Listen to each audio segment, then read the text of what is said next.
Alright, so for the beef Wellington, instead of using a Chateaubriand, I'm just using regular beef tenderloin steaks here. Reason because is that the tenderloin is essentially the same cut as the Chateaubriand, just that it is much smaller, so it's a lot easier to cook, and then it's also much more cost effective. So the first thing you want to do is trim off any of the excess fat around the meat. Reason is because as the meat is cooking in the oven, the fat may cook unevenly, and we don't want any undercooked fat inside our Wellington. So once you got that done, you can go ahead and season the steaks with some salt, and then put it in the fridge uncovered so that the salt has time to penetrate the meat and season the inside as well.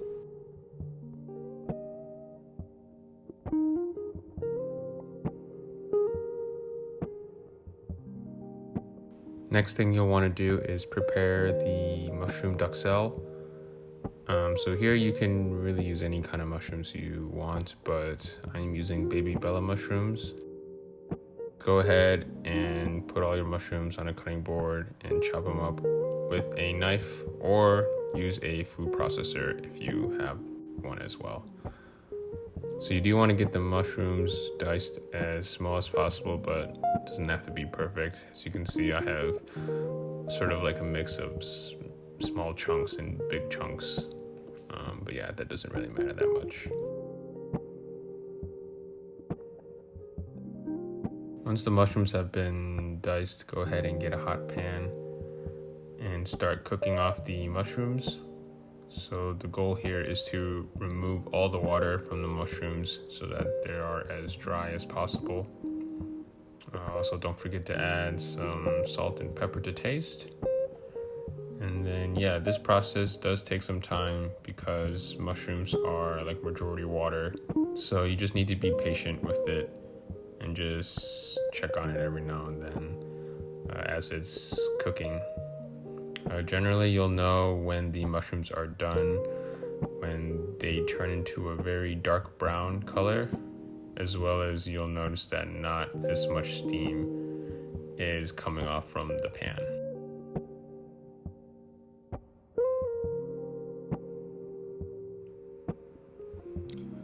Once the mushrooms are done cooking, go ahead and put it on a plate covered with aluminum foil, and then put the plate inside the fridge so that the mushrooms can cool down and further reduce moisture.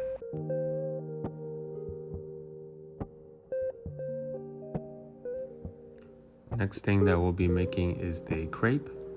Just go ahead and get your flour and start sieving it. The reason why we want to do this is to remove clumps in your flour, just so that when we eventually mix everything together and cook the crepe in the pan, there are no clumps in the crepe as well. So once the flour has been sieved, go ahead and get a separate bowl and add in your eggs, as well as some milk, and start mixing it until it is a homogeneous mixture. Once the mixture is done, you can go ahead and start adding in your flour little by little, while continue to mix it until all the flour has been added. And generally, the texture that you're looking for is like pancake batter. So one thing I did as well is just add in some green onions. This is optional. I just decided to do this because I had some leftover green onions, and I thought this would just add a nice little aroma when you eventually cook the crepe. Get a pan and give it a spray with some nonstick spray, and then you can pour in your crepe batter. You can also swirl the pan around just so that it makes a circular shape, but it doesn't have to be perfect. So the crepe doesn't take long to cook. You'll know when to flip it when the top is pretty much dry. Once that's dry, you can give it a flip and start cooking the other side.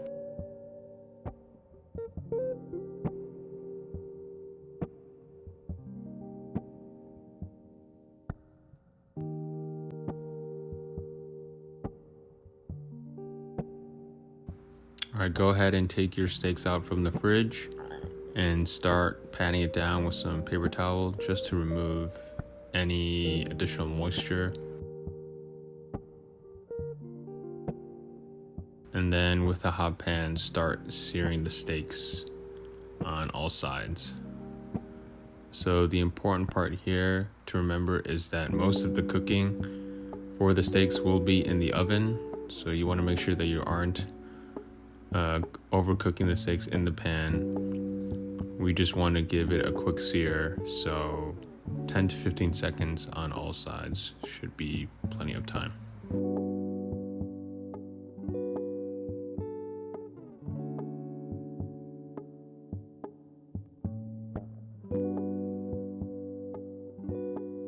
Once the steaks have been seared, go ahead and start giving them a light coat of Dijon mustard.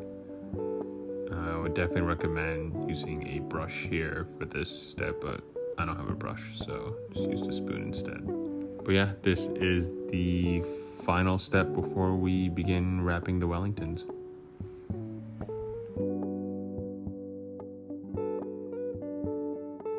Make sure to give your work surface a quick wipe with a damp towel.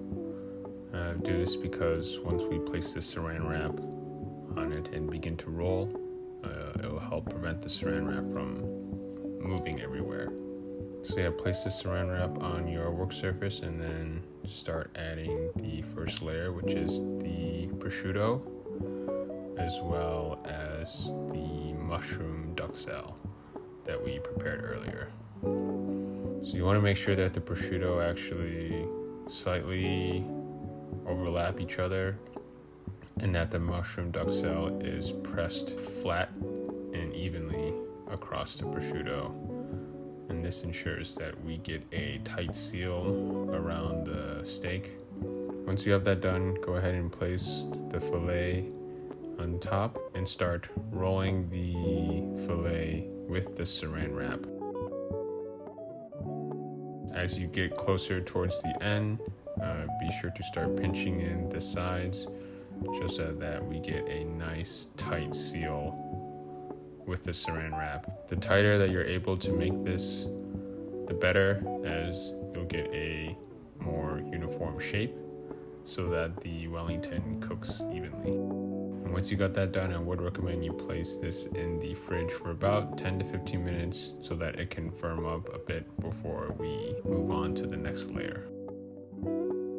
Alright, so the remaining layers of the Wellington, which are the crepe and the puff pastry, the steps are exactly the same as before. Just make sure that you get enough crepe or puff pastry to wrap around your entire Wellington. And then as you roll near the end, make sure to twist the sides tight so that we maintain that nice cylinder shape so that the Wellington cooks evenly.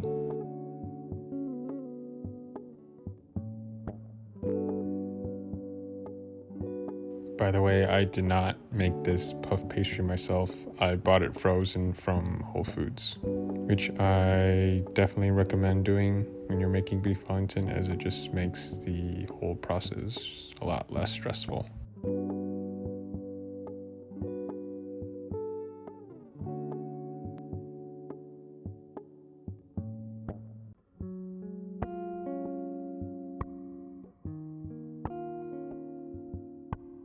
Let's go ahead and get a baking tray and line it with parchment paper.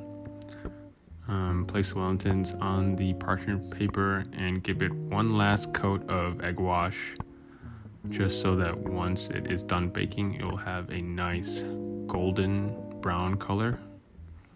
And then this is also optional, is that you can take the back of a knife and sort of scorch the pastry, just so that when it finishes baking, it will have a nice design at the end.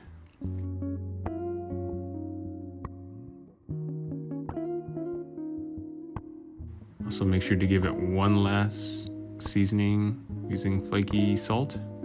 And yeah, it is ready for the oven. So my Wellingtons, I put them in an oven at 400 degrees Fahrenheit for about 20 minutes.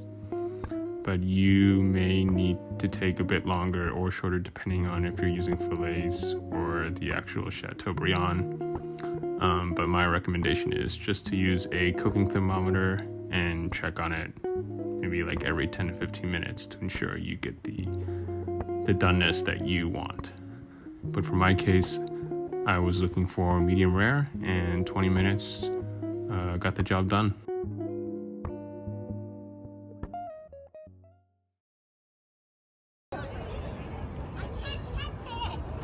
And you look at the bottom. The bottom looks not bad, looks toasted.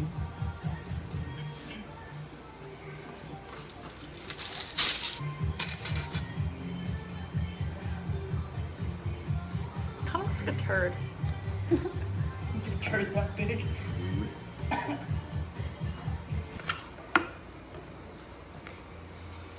Oh my god, alright, which one do we do first? Probably this one. The more hopeful one. The more hopeful one? Yeah. Okay. And this one.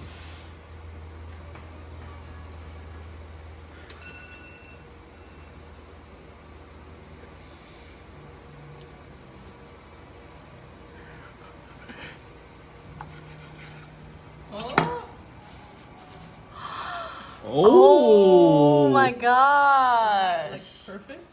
Looks pretty good. Looks pretty medium rare. That's good. Nice. All right, next one. Next one.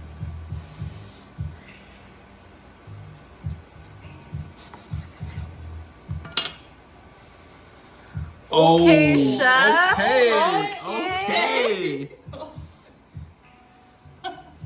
Nice.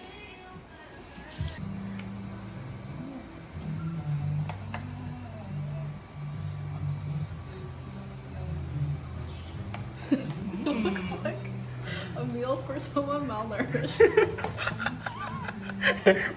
Why is there so much space in between the Did you have like a sprig of parsley or something? Oh. Oh, do you? Oh! Oh! I need to chop it up though. Just like a little bit. Yes. Okay, I'll chop this up.